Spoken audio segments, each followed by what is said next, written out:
Weekdays, Tan Talk. Entertaining and informative radio for the Sunshine State. Check out Jeb Corliss on YouTube for profound inspiration. Jeb Corliss. Security is mostly a superstition. It does not exist in nature, nor do the children of men as a whole experience it. Avoiding danger is no safer in the long run than outright exposure. Life is either a daring adventure or nothing. Helen Keller.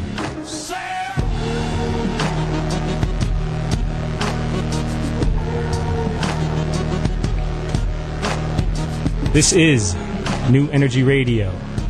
I am Michael Benjamin. We are engaged.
Yes, human beings are meant to live, to love, to create, to inspire, to thrive, to sail.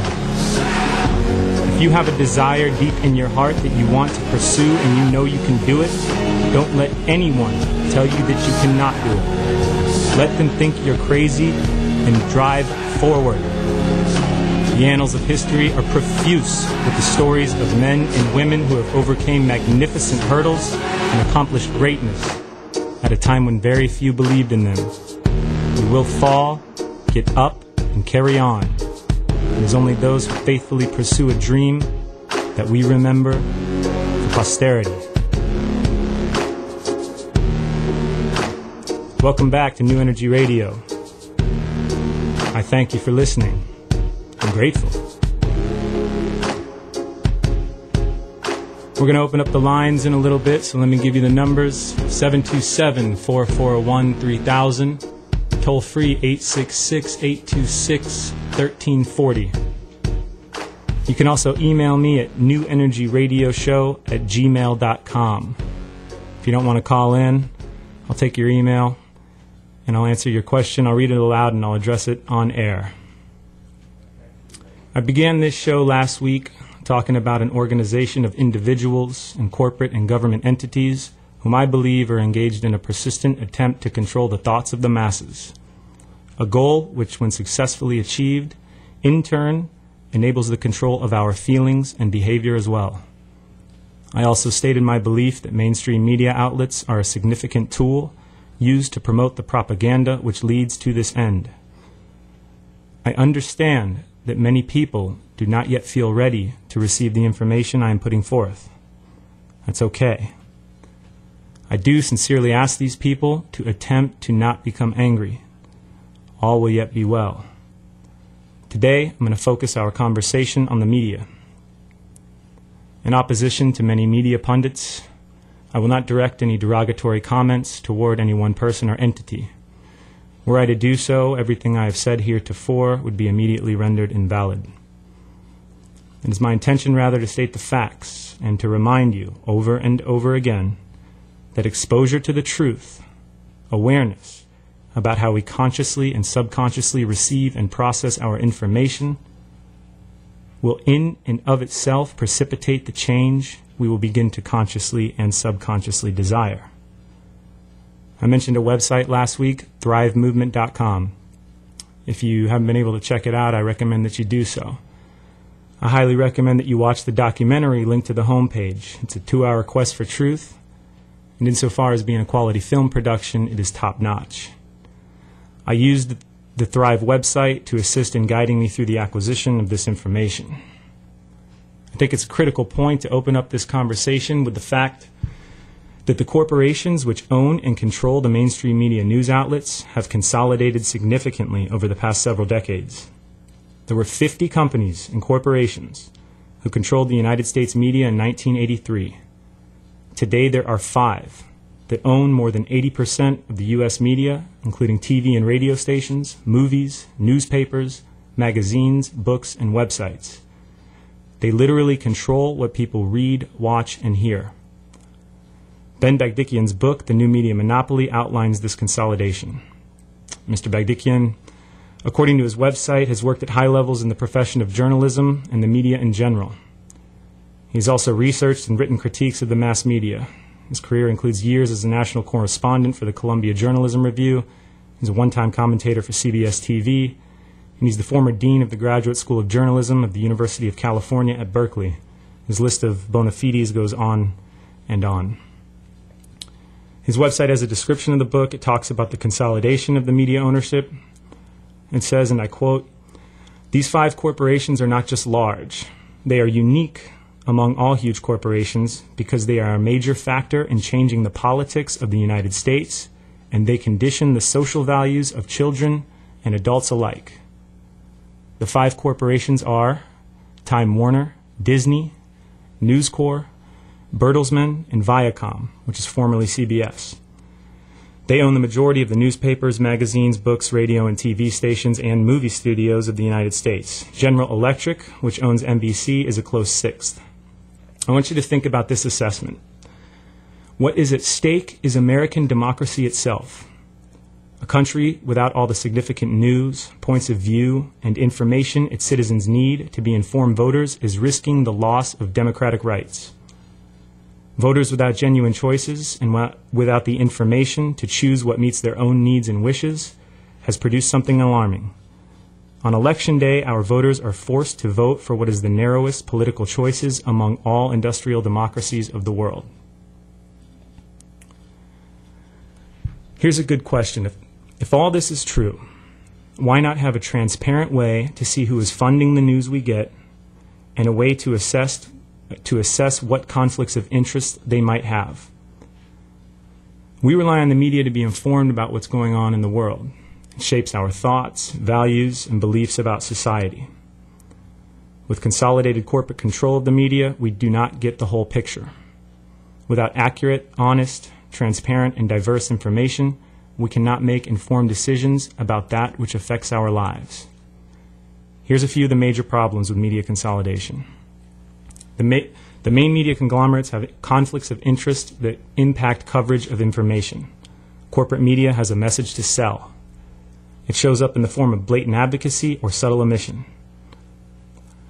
Couple examples. NBC is owned by General Electric. General Electric has a subsidiary division called General Electric Aircraft. GE Aircraft is a supplier of aircraft engines for the military. It is therefore seemingly advantageous for NBC to give news that would help to promote the support of war by the general public. General Electric also has a $17 billion healthcare unit. It offers a broad range of products and services, including medical technologies, biopharmaceutical manufacturing, and drug research. I went to the GE Healthcare website. It's gehealthcare.com. I clicked on the products link, and then when I clicked on that link, you go up and there's a search box in the upper right-hand corner. I typed in biopharmaceuticals into that box. When I typed that in, I came back with 392 hits. Various brochures, marketing bulletins, technical posters, journal abstracts, and the such. Now, I'm sure there were some redundant hits on there, and it was a lot of the same information. And I only looked at the first 12 on the first page. And they contain verbiage like drug discovery, biopharmaceutical manufacturing technologies, tools to support large-scale manufacturing of biopharmaceuticals. So if you're a viewer of NBC and you're listening to coverage about medicine, healthcare, how can you be sure that you're getting the right information? It's obviously in the ownership of NBC, it's in their best interest to promote the pharmaceutical industry. It's also in their best interest to not promote natural remedies, which would act as a substitute for the pills that we take, which generate revenue for that company. Media consolidation also limits our access to unbiased political information. I read an article on Politico and talks about how News Corp, which is a parent company of Fox News, gave $1 million contribution in the summer of 2010 to the U.S. Chamber of Commerce. Chamber of Commerce says in the business article is the business lobby that has been running an aggressive campaign in support of the Republican effort to retake Congress. Now, I know Fox News is right-leaning. Most people know that it is right-leaning. Most people tune into Fox News because they have a conservative philosophy, and most of the shows, most of the hosts of the shows share and promote those viewpoints. But the motto of Fox is fair and balanced. Now I'm asking, how can they be fair and balanced in their coverage of certain elections when the ownership of the corporation who owns Fox News, the parent company, has a vested interest in that election turning out in a particular way? And listen, I am not here to push an anti-right agenda. I'm not here to push an anti-left agenda. I'm not here to push a pro-right or a pro-left agenda. I'm simply telling it like it is as I see it, based on the information that I've received, based on the research that I've conducted. I want to hear you, how you think. I want to hear what you think. Tell me how it is. Tell me if my research is misleading me, if maybe I missed a point. Let me know. In the meantime, check out this song. This is a young lady named Lindsey Sterling. I found this week when I was searching for music for the show. It's a beautiful number. I'm going to take your calls when it's over, but for now, enjoy it, please.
Boy, that is a great song.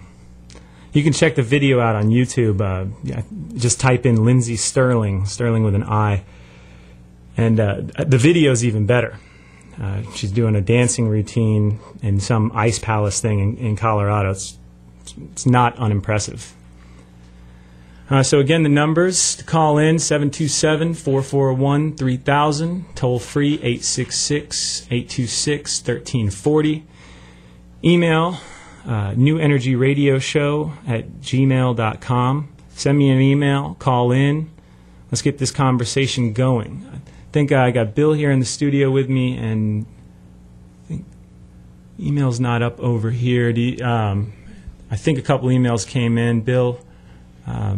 We have an email from Judy in Palm Harbor, and she writes, "Much of what you said in your opening reminds me of the DVD called The Secret. What's your opinion of that DVD?" The Secret, huh?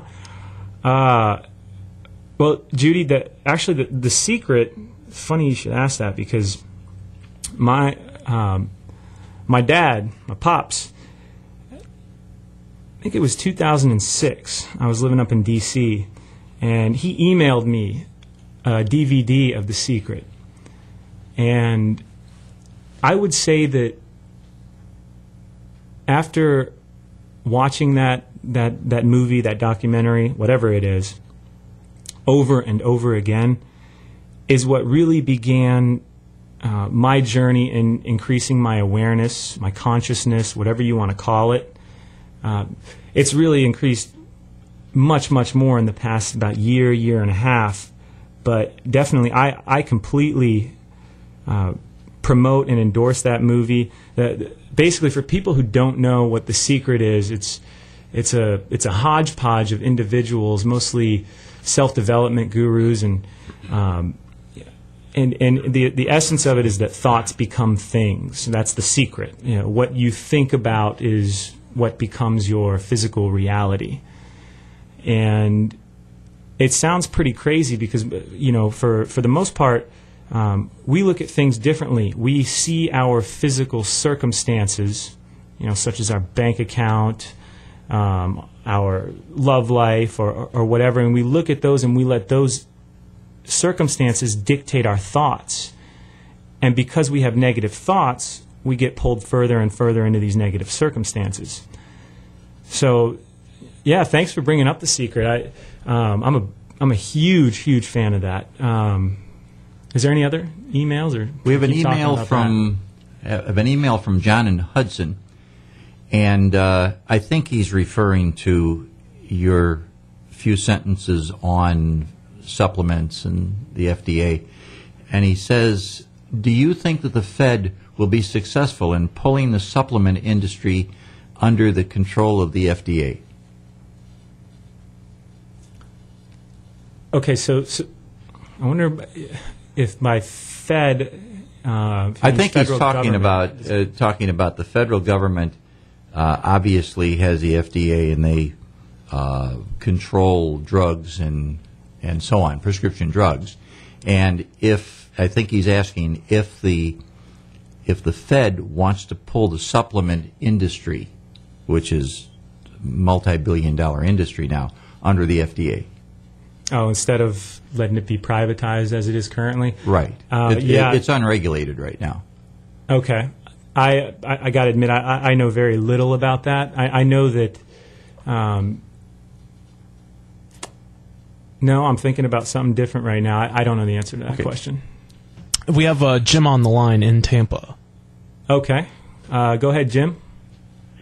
Hey, Michael. Once again, I want to congratulate you on progress. I remember you from last week. I tell you what, you're awesome, man. Keep up the good work. Hey, thanks, Jim. Thanks, appreciate it. What did you think about the way on your last comment? The supplements under the FDA, kiss of death.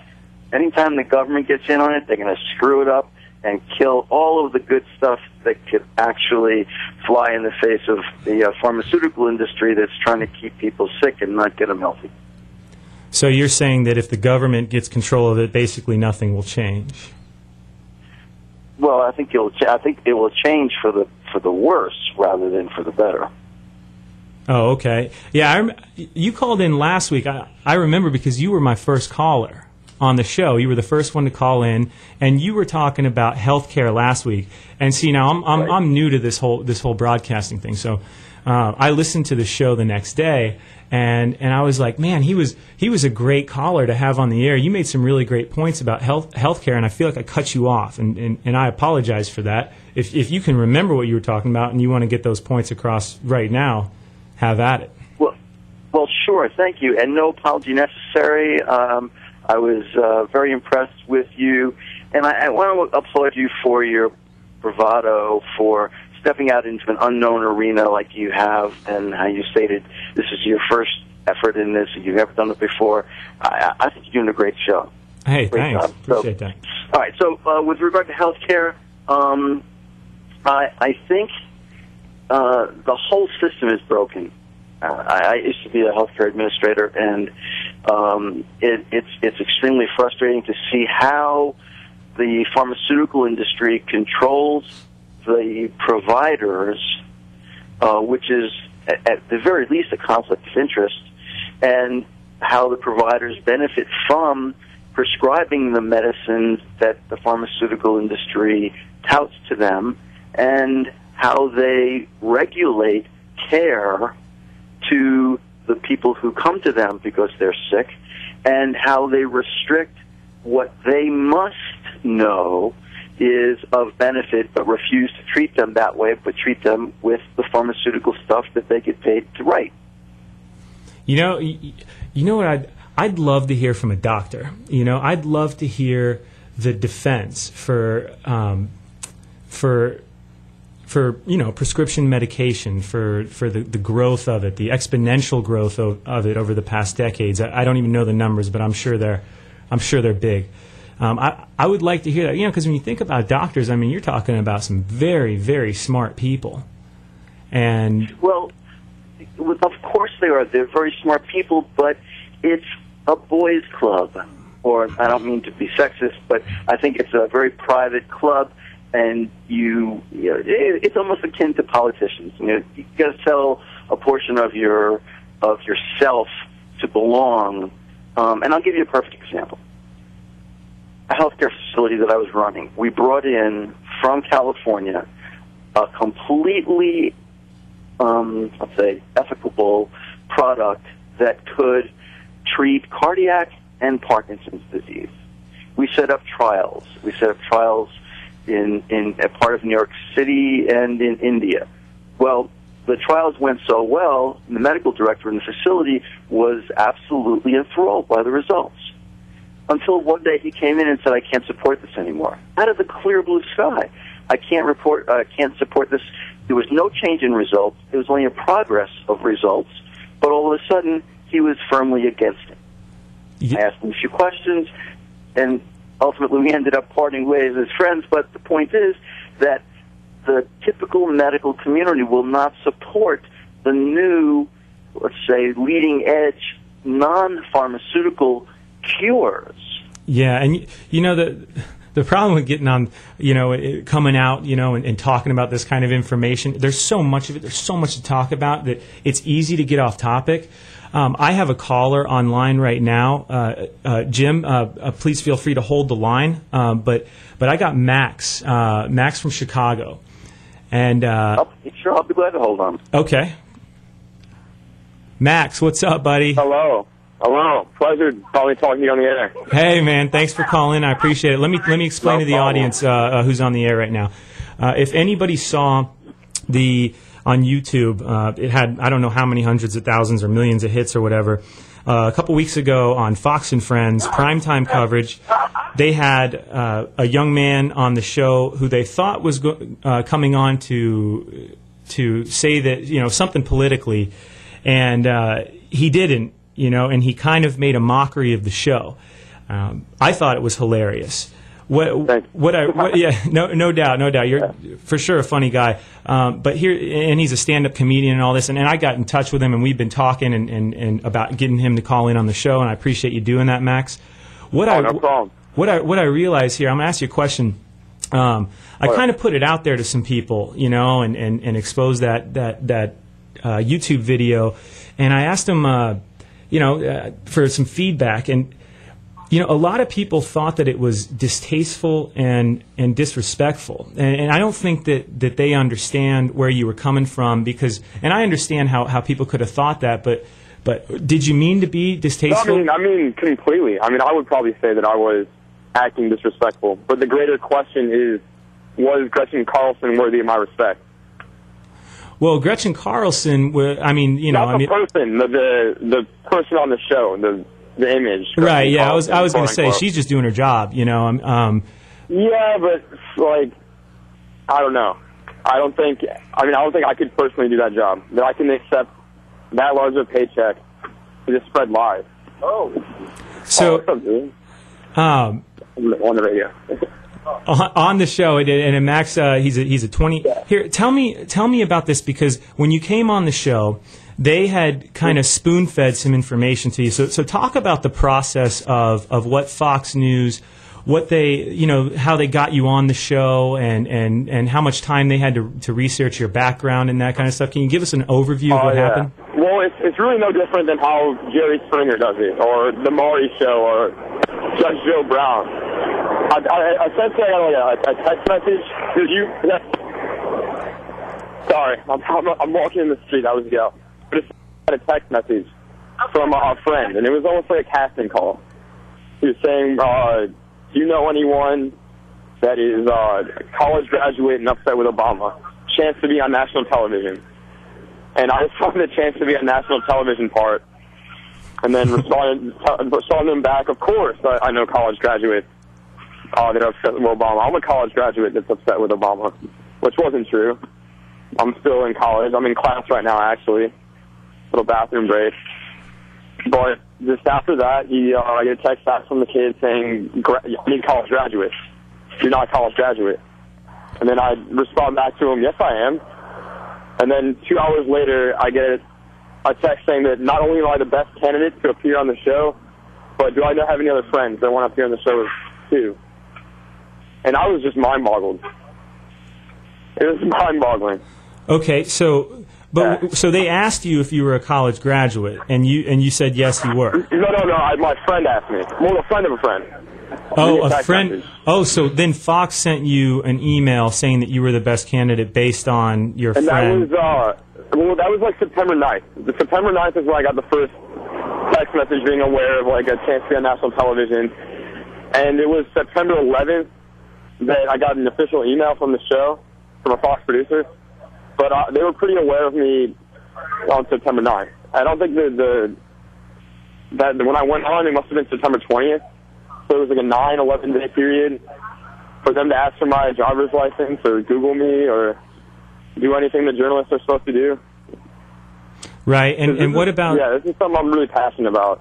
So they thought, yeah, and I can tell because you exposed something. You exposed something by going on air, and I know there's a lot of people who are offended by it. And I mean, it's weird because like they only have 5 minutes to like they only know 5 minutes of me.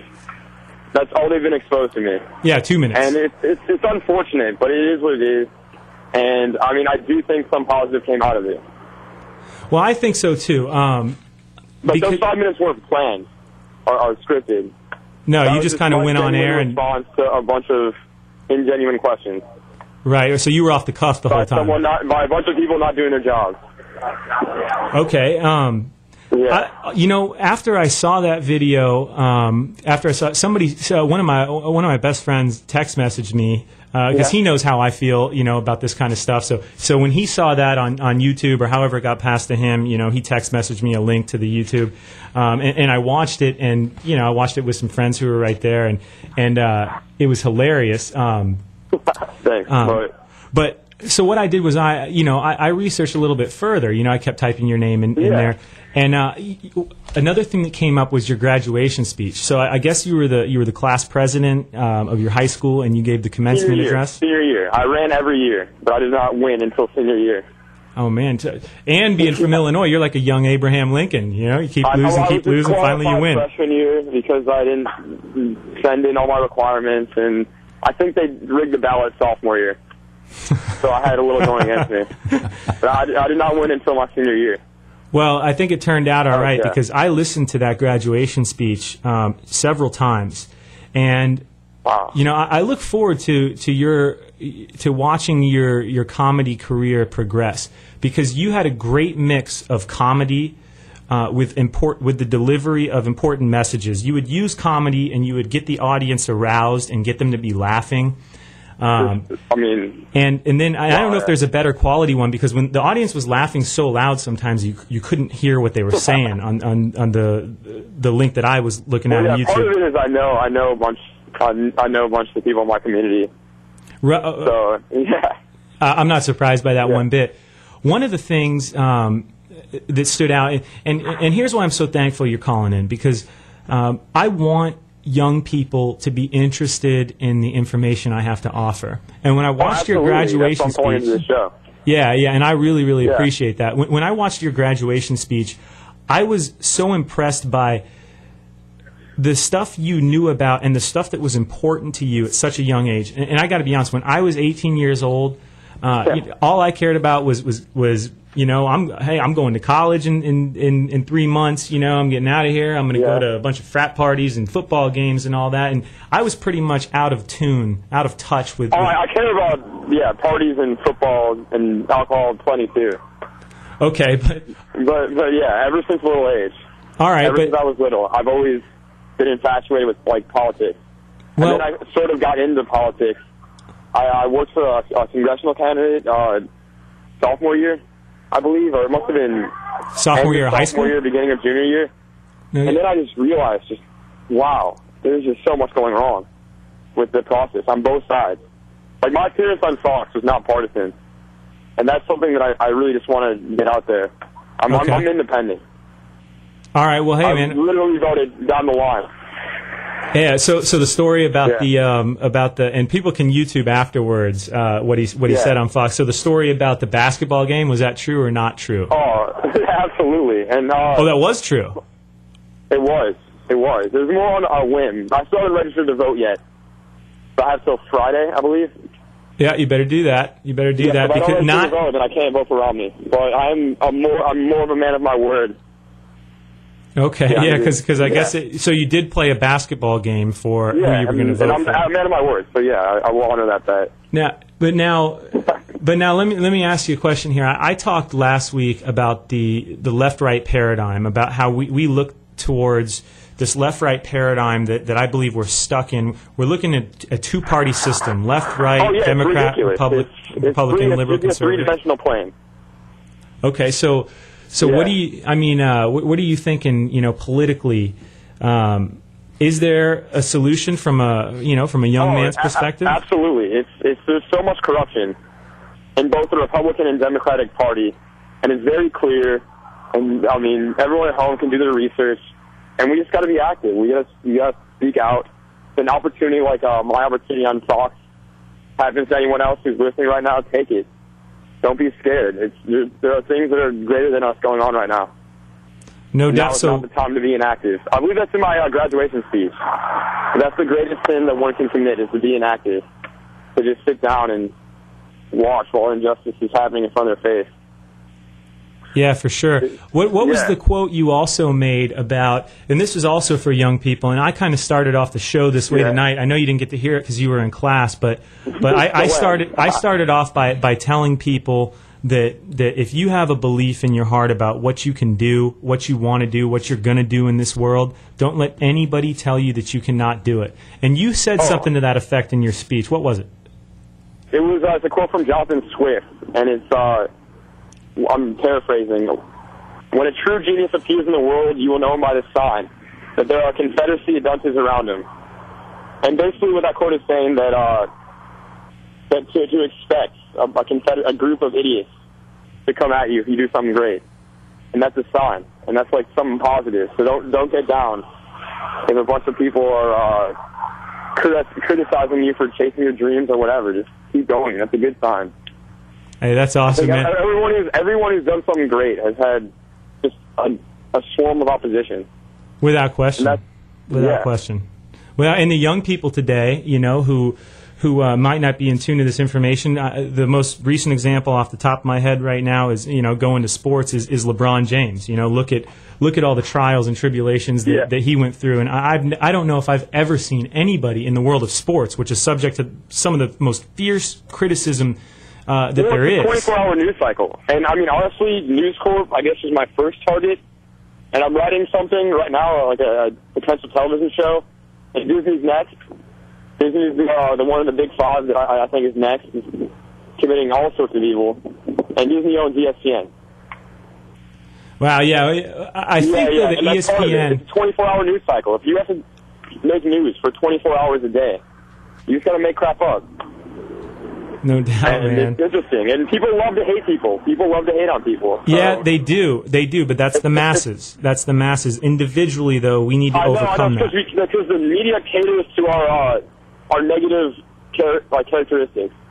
It's like the bad part of human nature, and it's wrong. Well, I would go even further and say that they should be helping us out. They should be trying to free us of these bad instincts that we're born with. Absolutely, yeah. I couldn't agree with you more. I feel like that a lot of times the media promotes some of the nastiest elements of the human psyche in order to win. You look and look at what people do on these reality shows in order to win. There's so much greed and deceit and people have to be clever and behind reality shows because they're cheaper to produce, and it's just wrong. So what are you working on? What are you working on right now? What are some of these YouTube links that we can expect to see in the future? I mean, I'm really all over the place. I'll be out soon. Okay. But, I mean, I'm just really all over the place. So we'll see what comes up first. But there's really no way of telling. I probably won't be doing stand-up for a while. Maybe one more time. Because those videos on YouTube are just so bad and so... I don't even know. Yeah, I looked at some of those, too. There's a lot of cussing. I'll do one more a redemption tour. Okay, writing and filming. And I've been working on a bunch of projects for years now, even though I'm 20. And, I mean, we'll see which one hits first. Well, you know... Do not worry, you'll be the first to know. Okay, good stuff. Yeah, let's keep in touch. You know, maybe one of these days I'll get you in studio. I'll get you down here and we'll do a show, and then afterwards, you know, we can go down to the Bait House. You know, we'll meet up, I'll introduce you to all the Florida crews. I turned 21 in like 10 days. Hey, 20 days. then beer's on me. That's good stuff, man. Hey, listen, I know you're in class. You probably have to get back. I gotta get down because it ends in like a couple minutes. I'm in the bathroom right now. But it's been excellent talking to you, sir. Thank you so much. Hey, thanks for coming on the show, Max. Thanks for coming on the show. All right, we'll keep in touch, all right, brother? Thanks for having me. I wondered what that echo was. Have a good one. Later, Max. Later, I get nice class. Bye. There was an echo, wasn't there? Yeah, there was. Oh, boy, that guy. I think we still have Jim on the line. Hey, Jim, you still there? Yeah, I'm still here. Hey, I had been talking with Max for a while, and you know, I talked to him today, and he said he was going to call in, and I knew he was in class. He took more than the 5 minutes he said he was going to take, so I appreciate your patience, appreciate you waiting. Well, I just have something he brought up. I mean, certainly with politics, I don't know if how many of us had the chance to see the debate tonight, but it begs the question: is this the best that our country can put up?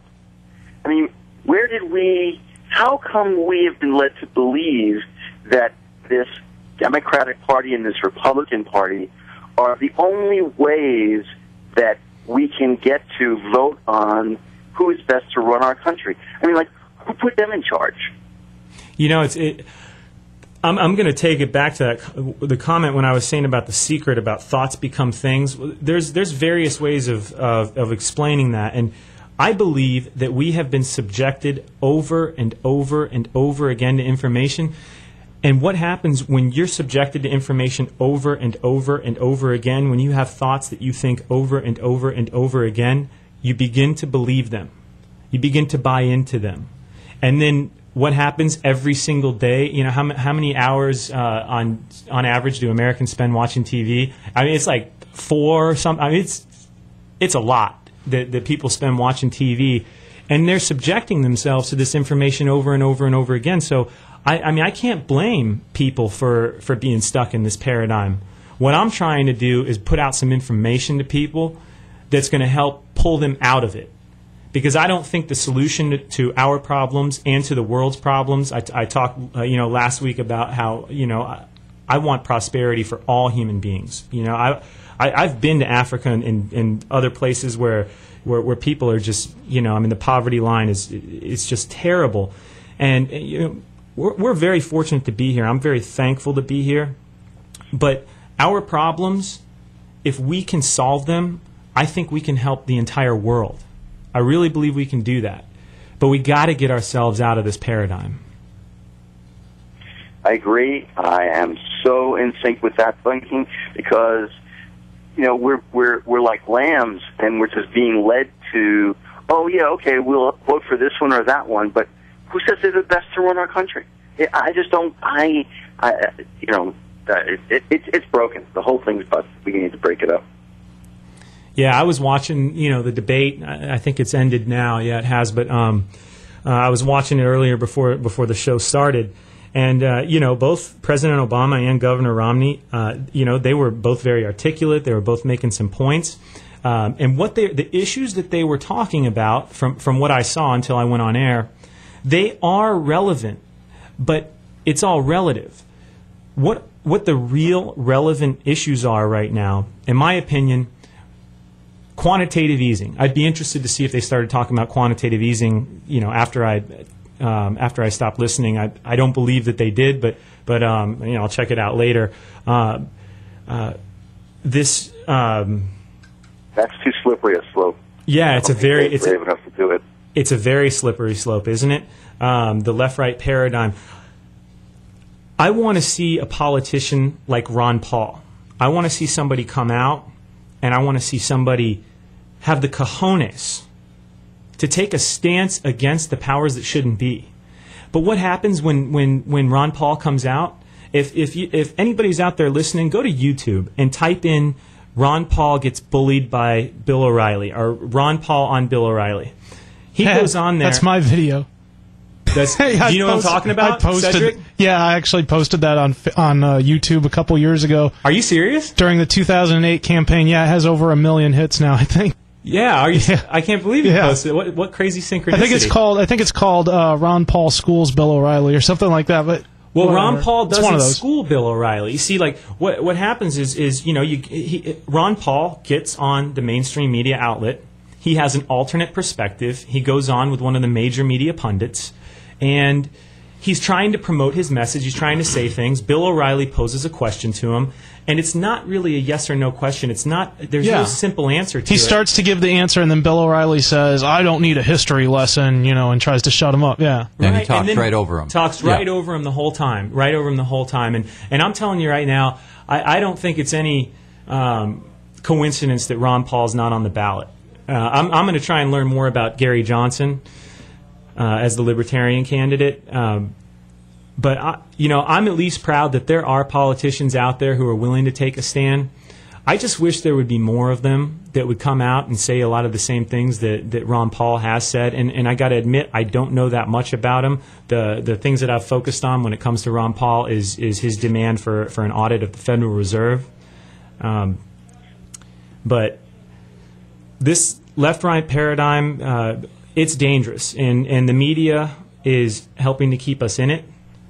There was a ton of stuff that I wanted to. I know I got some emails here that I haven't answered, but there's a lot of information I wanted to cover, and I thought that because the debate was on, I might not get any calls or a lot of emails, so I had some information here. But I was going to talk about censorship of the internet because I think it ties in with the media as well. I'm going to talk about that later. Just know that there's a lot of legislation right now. There was some in early 2012. It was SOPA, the Stop Online Piracy Act, and PIPA, the Protect IP Act. That we're going to give broad powers to the government. They were both anti-piracy bills. They were both brought out of congressional consideration in January because there was a massive, what was called a blackout on the Internet. Hundreds, perhaps thousands, I don't know, perhaps tens of thousands of sites. For a couple of days, they took down their Internet sites, and I think they just posted a message on there letting people know what the government was trying to do. And it was effective. It was a win. It was a win for the people. Now there's some new legislation out there. It's called CISPA. What does CISPA stand for? Cyber. Let me see here. The CISPA. I forget exactly. I forget exactly what it stands for. But here it is: Cyber Intelligence Sharing and Protection Act. Another bill that would give broad sweeping powers to the government and private companies and allow them to exchange information. Opponents of the, obviously the proponents for the bill, say that cybersecurity is a threat, and it is. It's a real threat.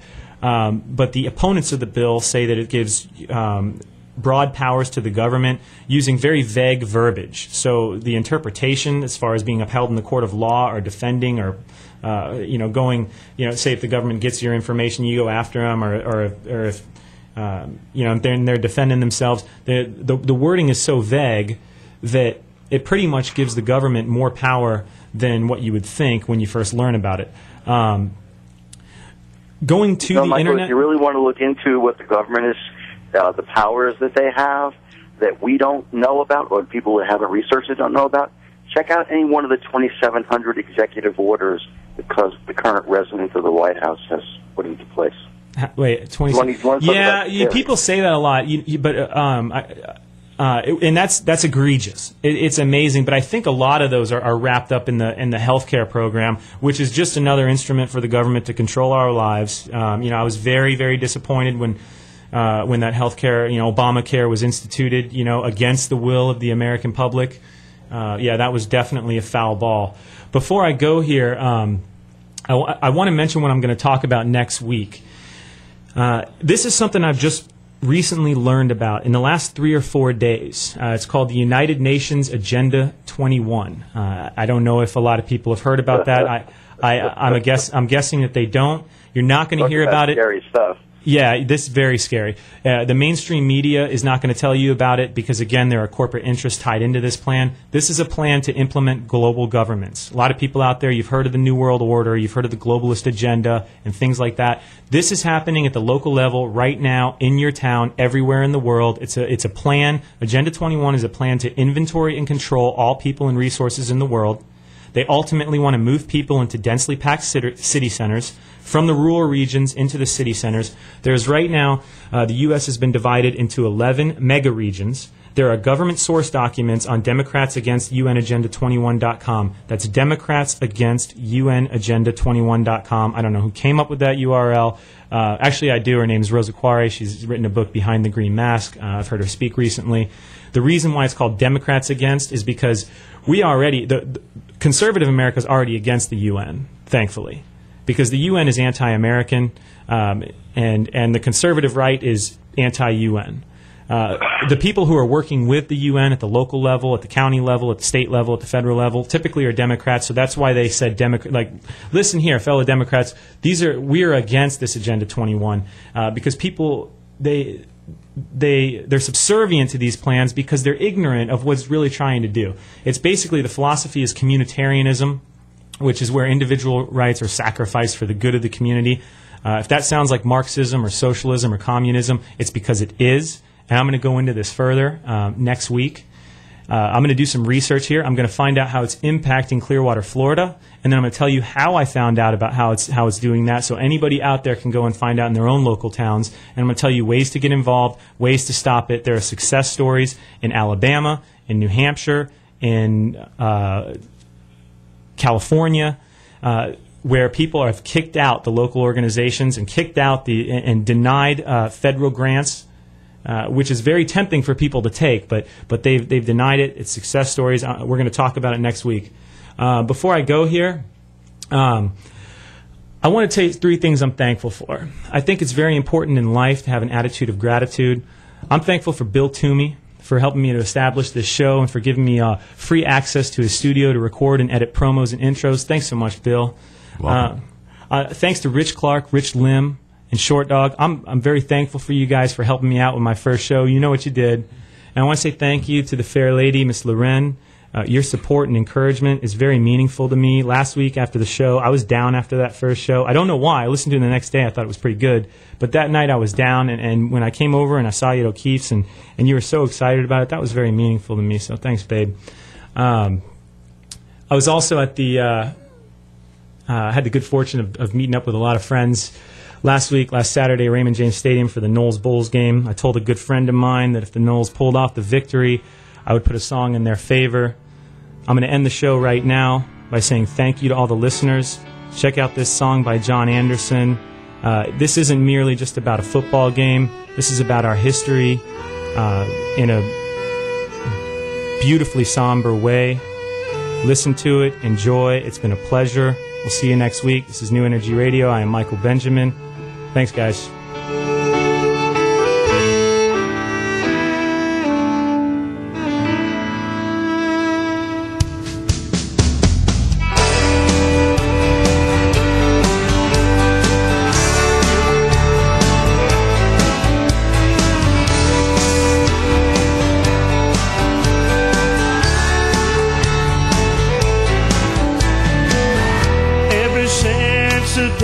Of old, men would search for wealth untold. They dig for silver and for gold and leave the empty homes. And way down south in the Everglades, where the black water rolls and the sawgrass waves, the eagles fly and the otters play in the land of the Seminoles.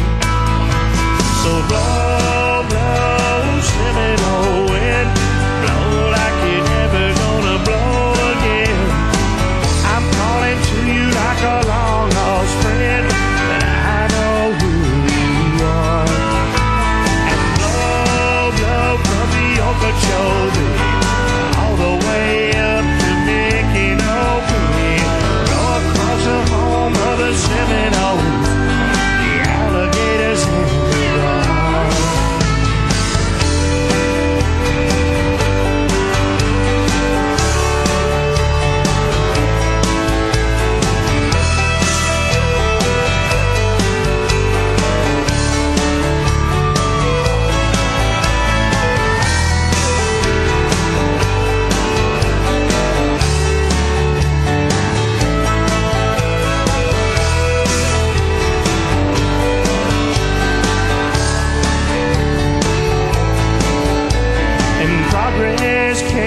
and took its toll, and in the name of flood control, they made their plans and they drained the land. Now the glades are going dry.